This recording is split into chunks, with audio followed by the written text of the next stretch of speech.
Assalamualaikum warahmatullahi wabarakatuh. Halo Sobat Pekom, selamat datang di Pope, Podcast Pekom Season 2. Sebelum lanjut, teman-teman jangan lupa ya untuk like, comment, subscribe, dan share videonya ke teman-teman semua.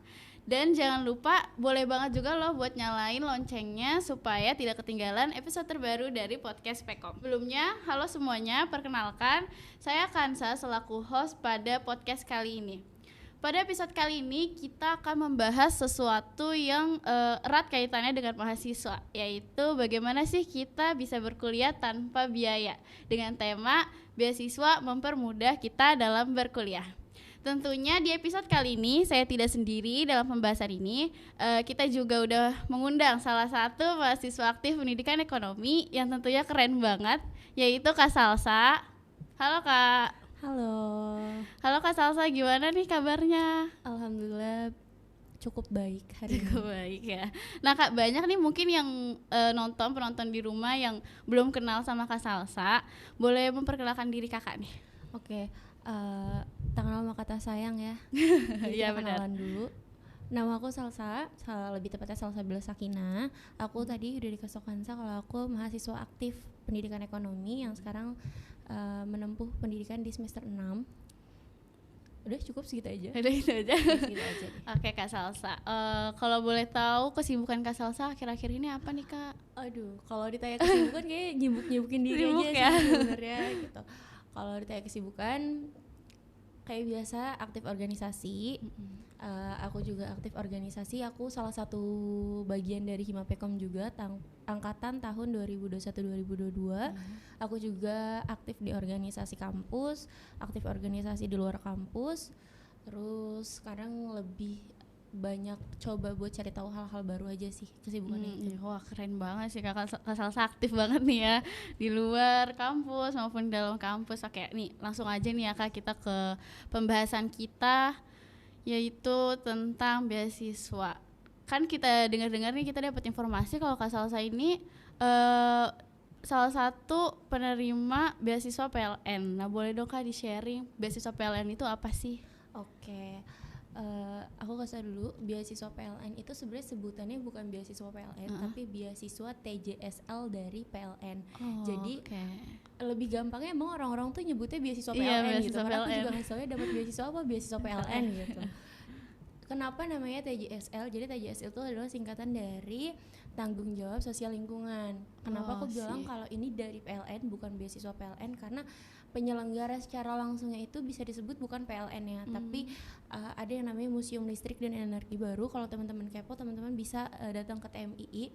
Itu adalah penyelenggara secara langsung si beasiswa ini gitu. Oh gitu, keren banget ya teman-teman semua tuh. Kalau teman-teman pengen tahu gitu ya, ada tuh di TMII namanya apakah Museum Listrik dan Energi Baru. Nah dari mana sih Kakak tahu informasi tentang itu? Oke. Tadi di awal aku udah ngasih tau kalau misalnya aku aktif organisasi dan itu adalah salah satu keuntungan. Itu salah satu keuntungan kenapa kita bisa tahu informasi-informasi itu. Aku dapat informasi ini dari Himapekom. Lebih tepatnya lagi kalau dirinciin aku tahu dari dosen pembimbing yang ngasih tahu kalau misalnya ada informasi beasiswa nih dari TJSL gitu. Jadi dari Prodi dapat, dari Himapekom juga dapat. Wah, berarti jadi tahu dari Himapekom dan juga Prodi ya. Nah itu teman-teman, jadi makanya stay terus nih di Instagram atau sosial medianya Himapekom, karena biarin supaya kita tahu informasi-informasi penting ya dari kayak beasiswa gitu segala macam. Lalu dari beasiswa itu apa aja sih Kak yang didapat itu?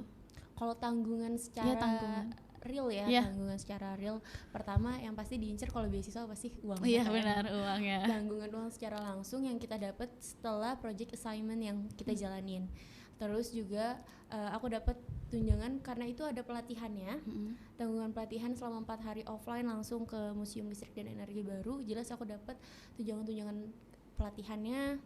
Itu selama 4 hari, akomodasinya, makan, tidur, semua fasilitas terpenuhi, kayak perbaikan gizi juga di sana. Terus juga dapat pengalaman dan pengetahuan baru karena di sana dilatih soft skill sama hard skillnya gitu. Itu ada apa aja sih Kak soft skill, hard skillnya? Jadi karena tema yang dipakai sama beasiswa ini adalah digital marketing, jadi kita benar-benar dilatih bagaimana kita bisa memasarkan si museum listrik dan energi baru ini ke halayak ramai. Karena kan masih banyak yang belum tahu kan museum listrik dan energi baru itu apa sih. Nah, hadirnya anak-anak beasiswa yang terpilih ini adalah untuk mempromosikan itu. Makanya kita dilatih baik itu dari penggunaan media sosial itu bagaimana, terus penggunaan Google, pokoknya yang berhubungan dengan digital marketing benar-benar dilatih. Itu soft skill dan hard skillnya. Banyak juga ya yang manfaatnya gitu yang diberikan juga oleh mereka. Jadi itu apa namanya juga menunjang perkuliahan kita ya Kak. Benar, menunjang perkuliahan banget. Oke, selanjutnya yang siapa aja sih Kak yang bisa daftar untuk beasiswa itu? Oke, kalau untuk persyaratan dari semester 2 sampai semester 8 dan itu harus berstatus sebagai mahasiswa aktif gitu. Itu tuh yang untuk daftarnya. Berarti dari semester 2 ya udah bisa. Betul. Bener banget. Wah, informasinya bagus banget nih ya teman-teman semua. Apalagi untuk teman-teman yang mahasiswa baru berarti ya, itu masih ada kemungkinan atau kesempatan panjang untuk dapat itu semua gitu. Oke. Kalau untuk waktu pendaftarannya gitu Kak, kan itu kan tadi kan untuk semester 2 juga gitu. Kalau boleh tahu itu Kak informasinya. Informasi yang aku dapat sekarang, aku udah nanya nih kan ke narahubung dari penyelenggara TJSL dari PLN ini, katanya untuk tahun ini kita kurang tahu karena tadi TJSL ini kan tanggung jawab sosial lingkungan ya yang diadain sama PLN. Jadi PLN pusat lah yang memilih siapa dan kegiatan apa yang harus dilakukan. Jadi kalau misalnya ditanya apakah nanti beasiswa ini akan dilakukan, nah kita harus tanya langsung kayak ke PLN-nya ya, PLN pusatnya. Atau boleh teman-teman cek di Instagram PLN-nya, PLN_museum listrik, tanya-tanya aja apakah beasiswa PLN ini bakal diadain lagi di tahun ini atau enggak gitu. Oh gitu. Tuh, teman-teman boleh ya dicatat di sosial medianya PLN_museum listrik. Nah, boleh dong Kak sharing gimana pengalamannya waktu Kak Salsa dulu daftar, caranya dan syarat ketentuannya waktu itu gimana? Oke, kalau soal pengalaman pertama syaratnya itu aku kasih tahu aja dulu nih ya, rules-nya itu dia ada 2 batch. Jadi 2 batch itu batch pertama yang melampirkan esai. Karena banyak banget kan beasiswa yang sekarang pakainya esai kan. Nah, batch kedua itu pakainya video digital marketing sama pamflet. Nah, aku ikut yang batch kedua. Nah, untuk syaratnya tadi semester minimal semester 2, terus maksimal banget semester 8. Terus harus berstatus aktif sebagai mahasiswa. Lalu IPK juga dilihat, udah pasti IPK kan. juga dilihat. Yeah. Kalau yang non teknik itu kalau nggak salah ya IPK itu 3 minimal. Kalau yang teknik itu minimal 2,75 kalau nggak salah. Itu untuk persyaratan. Nah, untuk gimana pengalaman pas ngedaftarnya, pertama kita harus dapat dulu kan informasinya nih dari siapa, bagaimana caranya. Nah, nanti bakal dialihin lewat G-form yang dikasih sama penyelenggara. Nah, kita diisi di situ, dan salah satu karena persyaratan aku pakainya batch kedua, nah aku harus buat flyer tentang energi baru. Jadi aku juga sebenarnya masih kurang paham ya energi baru itu apa waktu itu kan. Akhirnya aku cari-cari searching di Google, cari-cari tahu, tanya ke orang gitu. Jadilah flyer buatan aku untuk dipublikasikan di sana gitu. Terus juga dengan video digital marketing, bagaimana nanti aku bakal ngenalin si MLab ini, si museum listriknya ke teman-teman. Itu persyaratannya. Oh gitu persyaratannya. Oke, selain itu kira-kira nih seleksinya itu apa aja tadi Kak? Selain buat apa tadi flyer, video digital marketing gitu, biar teman-teman yang lagi nonton tuh juga mempersiapkan diri gitu dari sekarang. Okay. Kalau dari beasiswa ini seleksinya itu setelah kita pemberkasan masuk dan kita dianggap lolos, itu kita bakal dikasih tahu nih, dikomunikasiin sama panitianya ya kan. Nah, kalau kita udah lolos itu yang dipilih, aku kurang tahu sih jumlahnya berapa. Itu kita gabung di dalam satu Zoom untuk mempresentasikan gitu. Jadi kita disuruh mempersiapkan presentasi bagaimana kita akan memperkenalkan MLab ini atau energi baru ini ke teman-teman semua, dan apa sih inovasi itu bener-bener nguras banget otak ya. Bagaimana inovasi kita yang terbaru gitu kalau misalnya kita mau marketingin si museum listrik ini. gitu kan. Nah setelah diseleksi itu bakal ada tahap penyeleksian itu 15 orang aja dari banyaknya orang yang daftar. Nah setelah 15 orang itu diseleksi baru ditanya kesediaannya, karena waktu itu aku ingat banget TMII karena kegiatannya offline, TMII lagi masa revitalisasi, terus juga COVID juga belum mereda, waktu itu belum mereda sepenuhnya. Jadi benar-benar ditanyain kesediaannya, mulai dari vaksinnya udah atau belum, terus juga harus swab juga, ditanya kesediaannya bisa sampai sana atau tidak, kayak gitu. Berarti nggak cuma seleksi berkas aja gitu ya Kak ya. Kita juga harus paham berarti tentang energi baru itu. Betul. Biar supaya apa? Mempresentasikannya. Jadi nggak cuma berkas aja gitu. Terus juga nih Kak, kan ada banyak nih teman-teman juga yang pengen gitu, misalkan baru mau coba daftar beasiswa, ada nggak sih Kak tips and triknya gitu untuk dapet beasiswa yang kayak Kak Salsa gini? Oke. Kalau tips and trik pertama, cari informasi sebaik-banyaknya, karena informasi itu sebenarnya nggak harus dari satu orang. Kita bisa coba cari di Instagram, salah satunya Instagram Himapekom. Iya benar banget. Terus buat ditanya teman-teman, bisa tanya-tanya ke teman Himapekom apa sih beasiswa yang lagi ada gitu ya. Di bulan ini atau di bulan depan gitu kan. Nah itu pertama tipsnya, cari informasi sebaik-banyaknya. Kedua, cari tahu potensi kita gitu loh. Jangan sampai kita daftar beasiswa tapi potensinya nggak sesuai sama apa yang kita punya. Iya benar banget. Karena aku pernah daftar beasiswa itu harus melampirkan TOEFL, akhirnya kan gagal karena aku belum pernah ngelaksanain itu. Jadi harus benar-benar match sama apa yang mau kita ajuin gitu. Iya benar. Tips and triknya paling nggak banyak sih, yang penting mah semangat aja, ikhtiar aja ya. Oke. Ada saran gak nih Kak untuk teman-teman yang baru mau mulai mencoba daftar beasiswa? Saran aku pertama, cari relasi sebanyak-banyaknya, karena dengan relasi itu kita bisa tahu informasi yang nggak kita tahu. Terus kedua, ikut organisasi karena itu adalah salah satu penunjang kita dapat relasi. Terus ketiga, semangat, jangan mau putus di tengah jalan cuman karena salah satu beasiswa kita nggak keterima. Iya benar. Gitu loh. Jadi cari terus informasi-informasi yang bisa sesuai beasiswanya gitu.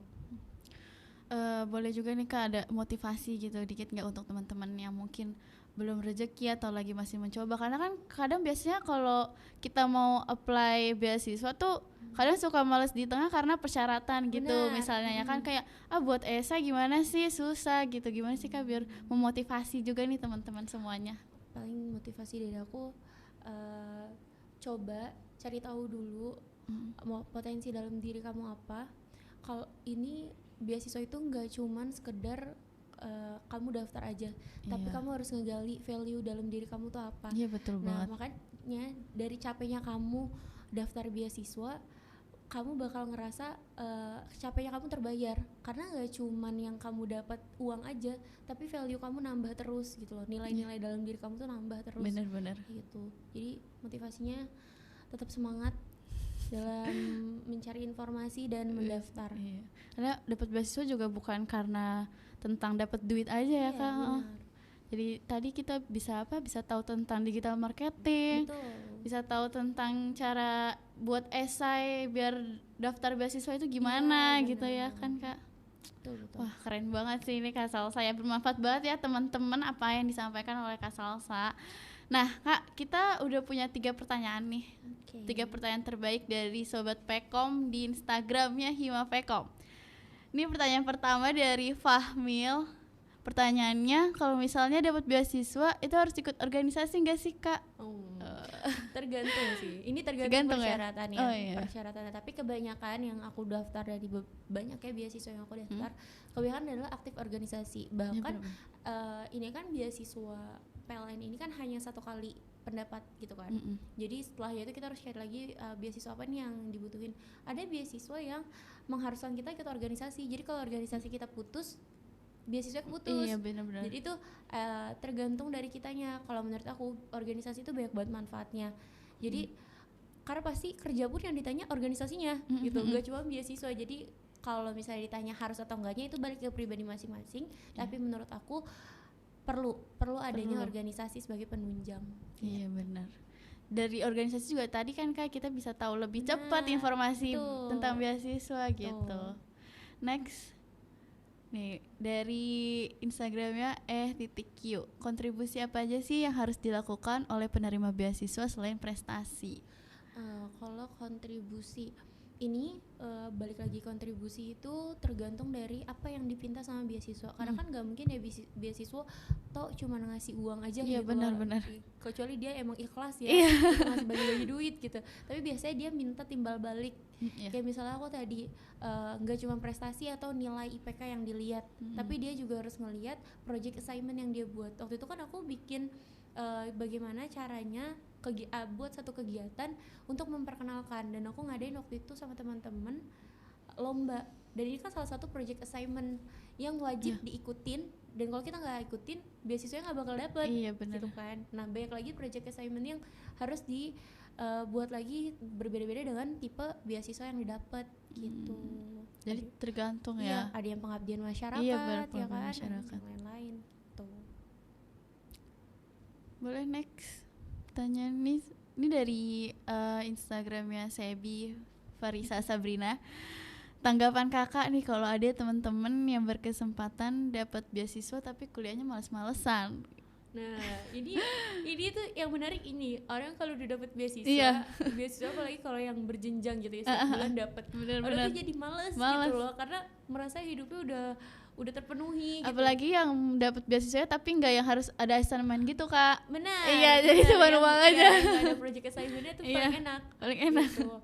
Tapi menurut aku jangan pernah malas ya, mungkin malas-malasan karena udah dapet beasiswa, kita nggak pernah tahu beasiswa keputus atau enggak, kita nggak tahu rezekinya gimana. Iya, benar. Jadi kalau misalnya tanggapan aku ya, kalau orang-orang kayak gini sebenarnya kita harus ignore sih, jangan dipeduliin gitu loh, karena banyak banget teman-teman yang emang tadi udah dapet, ya udah, yang penting kan udah dapet gitu kan, mau itu ada project atau enggak itu urusan nanti gitu kan, yang penting kita dapet uangnya. Tapi jangan kayak gitu, karena seharusnya beasiswa yang kita dapat itu adalah kita juga harus punya sumbangsi terhadap beasiswa tersebut gitu. Dan juga jangan sampai kebanyakan kan teman-teman yang ngedapetin beasiswa secara berjenjang itu adalah teman-teman yang memang dianggap mampu gitu loh, sedangkan teman-teman yang kurang mampu jadi terhambat akan hal itu gitu. Iya, benar banget tuh. Jadi jangan malas-malasan ya guys, apalagi udah dapat beasiswa. Betul. Harusnya malah lebih ada sesuatu gitu ya. Iya, benar. Nah, nggak kerasan ya Kak ya, cepet banget udah selesai. Udah tadi itulah berbincang santai bersama narasumber yang udah mau sharing dan ngobrol santai sama kita semua. Terima kasih untuk Kak Salsa yang telah mau berbagi pengalamannya dan ilmunya nih tentang beasiswa. Boleh sedikit closing statementnya Kak untuk teman-teman yang lagi nonton? Closing statement dari aku buat teman-teman yang emang mau daftar beasiswa, jangan pernah ngerasa kalau sendiri nyari beasiswa, tapi coba ajak teman-teman yang lain, karena yang punya kesempatan tuh nggak cuma kita, yang punya kesempatan juga banyak orang lain. Jadi jangan yang namanya pelit informasi, jangan lupa cari relasi juga, jangan lupa memperkaya diri dengan ilmu, biar nantinya value yang kita dapat dari beasiswa itu bisa berguna buat nanti kita kerja ataupun di masyarakat. Benar banget gitu. Oke, saya rasa cukup. Sekian dari saya, Kansa Dianita selaku host pada Pope Podcast Pekom kali ini dengan narasumber Kak Salsa. Apabila ada salah-salah kata kami mohon maaf. Oh ya, bagi sobat Pekom dan yang lagi nonton Pope ini, jangan lupa follow akun media sosial kami Hima Pekom untuk mendapatkan info-info terbaru dari kami. Dan sampai jumpa di podcast Pekom selanjutnya. Dadah. Assalamualaikum warahmatullahi wabarakatuh.